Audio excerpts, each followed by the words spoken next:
Rendon Labrador na ban sa TikTok, pati ang Facebook account nito nanganganib na rin.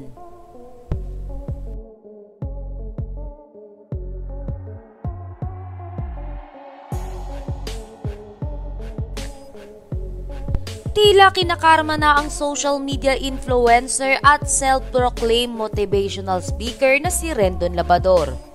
Sa latest post kasi ni Rendon ay ibinahagi nito na naban ang kanyang account sa TikTok.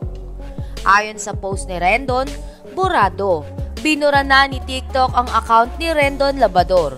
Mali ba ang pagboses para sa bayan at i-expose ang mga katangahan ng mga tao?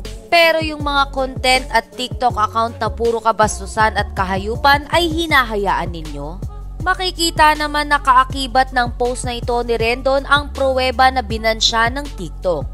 Sa kabilang banda ay hindi pa dito natapos ang kalbaryo ni Rendon sa kanyang mga social media account. Dahil sa latest IG story ni Rendon ay naglabas ito ng sama ng loob dahil binalaan siya ng Facebook na iti-take down ng kanyang account kapag ito ay nag-post ulit. 7 violations nga ang natanggap ng Facebook page ni Rendon Labrador. Kaya naman para kay Rendon ay may galit sa kanya ang mga social media app. Ayon pa kay Rendon, page is at risk. Meta, gusto mo din i-delete ako sa Facebook? Ano yan? Pinagtutulungan ninyo ako ni TikTok. August 5 pa yung violations, bakit ngayon lang kayo naghigpit? Tapos sabay-sabay hanip pa. Dahil nga dito ay hindi na rin napigilan ni Rendon na paringgan pa ang ilang social media app na gusto siyang maban.